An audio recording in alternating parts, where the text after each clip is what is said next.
ইতিহাস নাকি স্বপ্নপূরণের নতুন অধ্যায়? হয়তো দুটোই। সিলেটে আজ দুটোর হিসেবই মিলিয়েছে বাংলাদেশ। ম্যাচ জয়ের সঙ্গে জিতেছে সিরিজটাও। পাকিস্তানকে উপহার দিয়েছে আরেকটা বাংলা ওয়াশ। 2024-এ পাকিস্তানের মাটিতে পাকিস্তানকে হোয়াইট ওয়াশের পর এবার ঘরের মাটিতে সেটার পুনরাবৃত্তি।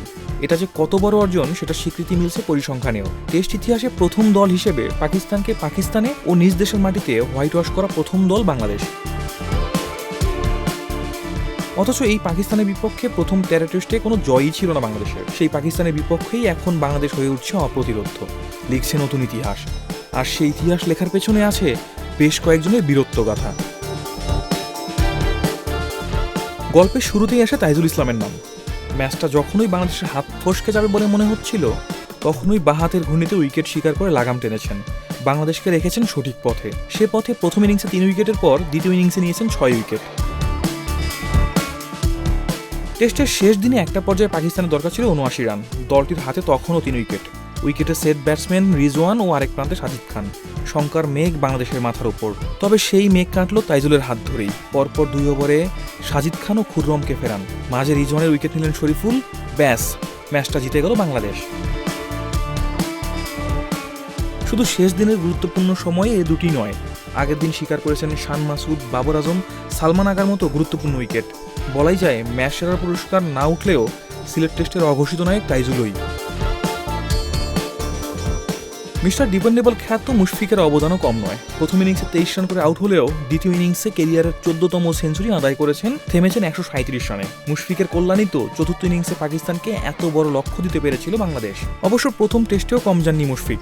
মিরপুরে প্রথম 2 ইনিংসে 71 ও 22 রান করেছেন। 2 টেস্টেই মিডল অর্ডারে বাংলাদেশের ভরসা হয়েছিলেন। অনুমিতভাবে সিরিজ সেরার পুরস্কারটা উঠেছে মুশফিকের হাতেই। ব্যাটিংয়ের প্রসঙ্গ যেহেতু এসেছে, লিটন দাসের অবদান অস্বীকার করার উপায় আছে কি? সিলেটে প্রথম ইনিংসে 110 রানে 5 উইকেট হারিয়ে বাংলাদেশ যখন ধুঁকছিল, সেই অবস্থায় ঢাল হয়ে দাঁড়ান লিটন। শুরুতে প্রতিরোধ ও পরে প্রতি আক্রমণ, এই নীতিতে চলা লিটন টেলেন্ডারদের সঙ্গে নিয়েই প্রথম ইনিংসে বাংলাদেশের সংগ্রহ 280 ছুঁই করেন। সে পথে তুলে নেন টেস্ট ক্যারিয়ারের 6ষ্ঠ সেঞ্চুরি। দ্বিতীয় ইনিংসেও লিটন খেলেছেন 69 রানের ইনিংস। ব্যাটসম্যান হিসেবে লিটনের পারফরমেন্স চাপা পড়ে যায়। উইকেটের পেছনে আরেকটা দুর্দান্ত লিটন। তবে ম্যাচ সেরার পুরস্কার লিটন না জিতলে জিতবেই বা কে?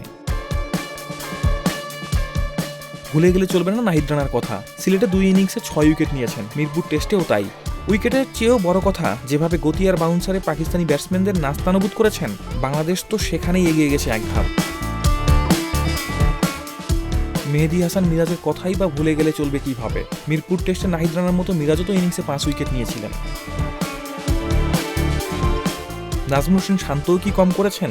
সিলেট টেস্টে হয়তো ব্যাট আসেনি, কিন্তু মিরপুরে তো শান্তই ছিলেন ব্যাটিংয়ের মূল ভিত। প্রথম ইনিংসে সেঞ্চুরির পর দ্বিতীয় ইনিংসেও ছিলেন সেঞ্চুরির পথে। তবে দুর্ভাগ্য, থামচে হয়েছে 87 রানেই। শান্ত নিজেও হয়তো সে আক্ষেপ ভুলে গেছেন ঐতিহাসিক জয়ে। আর সে জয়ে অধিনায়ক শান্তর অবদানও কম নয়।